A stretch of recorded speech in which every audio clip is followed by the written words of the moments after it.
listening to the Daily Gold Podcast, covering precious metals, the junior mining sector, and global capital markets for intelligent investors. Now, here is your host, Jordan Roy-Byrne. Hey, everybody. Welcome back to the Daily Gold Podcast. Thank you so much for tuning in today. With me today is a first-time guest. I'm really glad to have him on. He is Lance Lewis. I mean, some of you guys probably know who he is. He has a service called dailymarketsummary.com. He's also the president and founder of Lewis Capital, amongst other things. He was also a trader and an analyst for the Prudent Bear Fund. So he has quite a lot of experience, real market experience in precious metals. He has a gold model that he uses for timing that he's going to tell us about. Lance, it's so great to have you on. First question for you. I mean, what do you make of what's going on here now in precious metals, as well as with the overall market? I think you seem to think, based on our conversation beforehand, that it's all kind of related. Yeah, I mean, basically, I think you're seeing all these markets are starting to collapse with the Fed having removed its QE and tightening. And just the system can't handle it. So as soon as they stop printing money, everything starts to go to zero. And I think that's really what you're watching now, and everything is going to continue to collapse until they're forced to reverse policy, and then that's going to bring on a whole other set of problems. But that's basically my view. And, I've been writing a little bit about that, how the Fed has to shift course. One thing I've talked about is the bond market and seeing, signs there. If we start to see yields coming down, that could be a precursor to the Fed shifting course. I know the stock market is one. Are there other things that you're watching out there that will tell you that the Fed is, that are going to lead the Fed shifting course? Because the Fed, obviously, we know it's going to happen at some point, but we know that gold is probably going to bottom and start to move before that happens. So any views on all of that? I'm not so sure gold will bottom before that. In my experience, gold's almost always last to know. If you think about in March 2020, the low for gold was that Monday after they announced their massive money printing operation, the Sunday night before. And, of course, it did reverse after that. But, for whatever reason, gold, I've never seen it anticipate, even when it's been, 2008 is another great example. It was obvious, with the housing market imploding, what's the Fed going to do? They're going to print money. But yet gold collapsed in the fall, and the gold stocks went to zero, into the fall of 2008 before everything turned. Then, after that. I guess that maybe that was the one time, because they actually announced QE in March of 2019. It did turn before that, but I mean, you basically had a total collapse of everything before before it reversed. So I mean, this time around, I'm definitely. I mean, bond market's going to give you a heads up. The long end typically turns over first, and then the short end will turn over, after that. And we're starting to see some signs of that, but it's not an overnight thing. You need to start seeing stocks break, big enough to really hit the news. You want to see CNBC having their, markets in turmoil specials 3 or 4 nights in a row, and that kind of thing. But I mean, gold. The fact that gold is now, breaking this uptrend since 2019 and below the 200-day, that tells you you're getting, I think, further along in the process, because gold's held up pretty well relative to everything else. I believe it's still up on the year, barely. Obviously, GDX has gone negative, and everything else is pretty much negative on the year. At least the base metals are now negative on the year. Crude oil's holding up because of supply shock concerns there, but everything's basically since March has been going down. Yeah, so looking at gold right now at low 1800s, 1822, tough day today. Where do you see support, and where do you see a level where you think, okay, this is a level where it could bottom? This is a strong buy, in my opinion. I think that's more of something it's kind of what the Supreme Court said about porn. You know it when you see it. I always hate to predict ahead of time, something like that, because especially with gold stocks, because support levels, it goes through them like fat kids, chomping on Twix. They don't mean anything. But I think my basic view is, if you think about a Elliott wave ABC correction, that what you've seen in gold was based from the peak in 2020 to, let's say, late last year, was basically, that was your A wave, corrective wave, and you had a B that failed to make a new high, and then now you're in the C wave. And of course, the C typically has to take out the prior low of the A. And the same with GDX. Obviously, your silver ETF, mining ETFs have already, taken out that B wave or the A wave low. But I think wherever this ends, it's going to end in something violent, to the downside, and it may only be down there for 5 minutes, but you're gonna break those lows, and it's going to be a complete panic, and that's just typically how this stuff ends. So as far as so you're talking about the 1675, that area. Yeah, I think you'll break it. Maybe only break it by $2, but you'll break it. So then, how do you compare this with 2008 and then 2020? I think there are some similarities. I think with as big in the stock market's 200% of GDP, so it means more than the economy. So when it turns over, it's going to drag the economy into recession simply by it going down. And so from that standpoint, there is a 2020, a 2008 kind of comparison, except unlike in 2020. It's more of a it's almost the reverse of 2020 if you think about it, because you had a deflationary collapse that then the Fed started printing into, and obviously the trade was bet on inflation, even though oil was negative. There for a while in late March or early April, whenever it was, and I think now you're seeing the reverse. You've got everybody's concerned about inflation, but with the Fed stopping QE and tightening, because it doesn't take much. That's the thing. The system's so dependent on credit creation and money creation that as soon as it stops, it's like a shark that stops swimming. He can't breathe. He starts dying. Everything just starts to go down. And so it's the reverse of 2020. You've had this. Everybody's concerned about inflation, but what you want to be betting on is deflation in the short run until the Fed reverses course. Okay, so tell me about your gold model and how close we are to a tier 1 buy signal. So I break up the buy signals based on both their past efficacy as well as how frequent they are, because obviously the less frequent they are and the more important they are, because it's the ones that only flash every now and then and work. They're the ones you want to really pay attention to.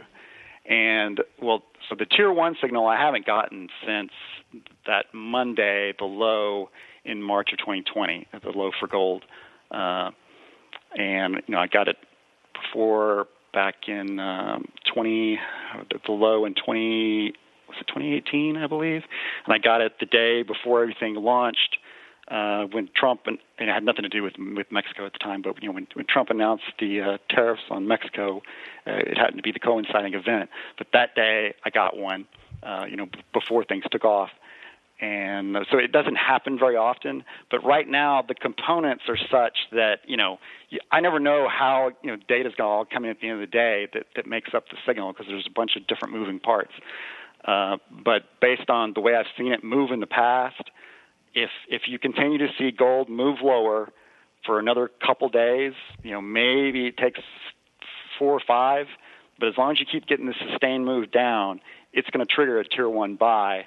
Probably, I'd say within the next few days. And that obviously implies, well, if that's going to happen, then how can you be right about, breaking 1677? That would mean obviously that the prices have to start falling much faster, and probably will. Okay, so you see real risk of a crash selling here, just in everything. Pretty much, yeah. I mean, I think as this, when you see weakness like this, and with sentiment bearish, I mean, you look at some of your sentiment measures. The HNSI is negative. The DSI is actually not that low yet, but I'm talking about in the rest of these markets where sentiment is really bad.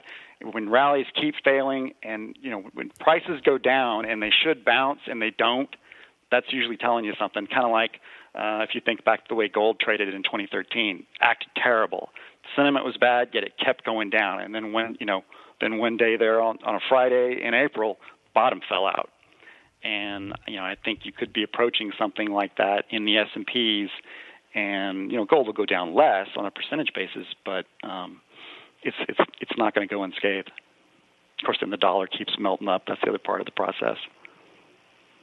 So, circling back to your tier 1 signals, do you have a record of how gold performs like 12, 18 months after those signals? I mean, any other color that you can give us on that?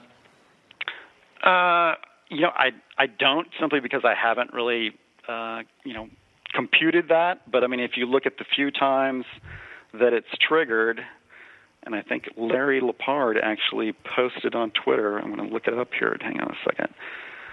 Because I just don't have them at my fingertips when they were. I mean, I just know it from memory. But let's see here. What did he post? And here we go. So here are this, because I obviously read these off to him. Here are the signals: September 27th, 2015, September the 10th of 2018, May 30th of 2019, March 16th of 2020, and again on March 19th, 2020. And those are the only times, over the last 7 years that it's triggered. And each one of those, the one in 2015, you kind of had to wait until January, and you kind of retested, the GDX, you retested that low and I think broke it by some pennies before you reversed to the upside. But, all those were pretty good entry points for gold stocks. So based on what you've said so far in your model, so I'm just thinking, given what you've said, so the Fed will, if you're right and that we're in the middle of a crash and there's, a couple more days to go. I say that. I don't know. It could be another 5 days. I just know that it's the model's getting close. Like I'll get another reading tonight. And there's a few components that are sticky and need to move a lot, but with a decline like this in gold today, that could start to move. And so it's possible you're a couple days away. It could, like I said, it could be a week. I don't know until it triggers. That's the thing. But like I said, I know we're getting closer. There's certain circumstances that have to be there in order to get a tier 1 that's different from the tier 2 and tier 3, which are a lot of times those only trigger for bear market rallies. Like back in January, I got a tier 3 buy, and of course that gave way to the the rally we had into March. I mean, that unfolded from there, but obviously in hindsight, that was just a bear market rally, giving the whole thing back in most of these stocks. Right. But I guess my question is, if you're right, then the Fed they'd probably have to come out and say something and shift course in the next, couple of weeks. Very well could be. It could be something along the lines of they say, based on, the recent inflation readings, and this is everybody's hope too, but obviously it hasn't done them any good because S&Ps are making new lows as we speak, that we've seen peak inflation, that they're going to say, well, maybe we can pause for a while and watch because perhaps we've seen peak inflation and, maybe the oil price comes down a little bit, down under 100, down to 85 or something, and they look at that and they point to that and say, maybe we've seen commodities turn over. It could be something along those lines, and then that's the setup then for them to cancel, QT. Which wouldn't shock me in the least because that doesn't even start till the end of the month. Okay, so let's talk about something more positive. So. Assuming we're probably going to get this tier 1 buy signal at some point soon, obviously very bullish for the market, has a very strong track record. Where do you see gold going in the next bull market? Are we going to have a real bull market in gold when the Fed shifts course? I think so. I mean, I think at that point the Fed's going to lose all credibility. I think the inflation does really break out, even worse. You probably have some kind of currency crisis. That's the one missing component. When gold was rallying with oil here recently, obviously the dollar was rallying as well against most major currencies. Obviously, it hasn't done so well against the ruble, which is a whole other topic. But that's obviously gold and gold stocks have never done well in my experience. Along with a rally in the dollar, it just doesn't. They don't do well, especially when stocks are going down. It's 2008, it's 2020. I mean, that's exactly what happened in those environments as well. But I think wherever gold bottoms this time around, you will make new highs. If you want to think about it, I think we discussed this before we started this, but basically it's my view that kind of on a Elliott wave correction basis, you've had basically an A wave down since the high in March of 2020 that bottomed, in Q4 of last year, and then you had a B wave to the upside that peaked in March, and the gold stocks, was failing rally, and in gold it was also failing rally because you didn't make a new high. And now we're in the C wave, the corrective wave, and where that ends, then you start a new bull market.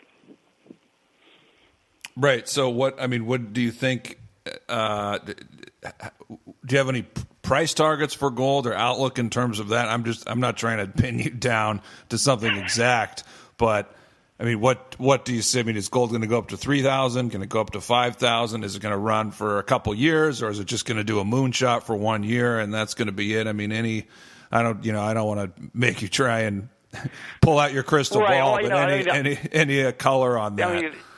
The honest answer is I don't know. I just know I think you'll make new highs, and depending on what happens, it could go up a lot, could go up, amazingly a lot. It could also go up, be underwhelming. I'm not sure. There are obviously a lot of things that are going to happen in the future that we don't know about yet. But I think just as you could have predicted back in 2000 that gold was going to make a low and you're going to start a big bull market. You don't know how far it was going to go necessarily, but that was an easy bet. And I think from here, wherever gold puts in a low, it's an easy bet that you're going to get a big bull move and it's going to make new highs. You're going to take out this 2075 high and make new all-timers. But as to what the ultimate peak will be for that move, I have no idea, and I don't claim to know. Well, there you go, everyone. On that note, Lance, thank you so much. And before I let you go, could you please tell our listeners where they can follow your work and about the Daily Market Summary, how they can subscribe? Okay, you can find the website at dailymarketsummary.com, and I'm also on Twitter. What is my handle exactly? I don't even know. It is at Lance J. Lewis. Okay, thank you so much, Lance. Love your insight and analysis, and I hope we can do this again in the coming weeks or months and see how everything's developing. All right, take it easy, Jordan. Thank you for tuning into the Daily Gold Podcast. For more interviews, editorials, and analysis, log on to TheDailyGold.com. And for premium coverage of precious metals and the best junior mining companies, visit TheDailyGold.com/premium.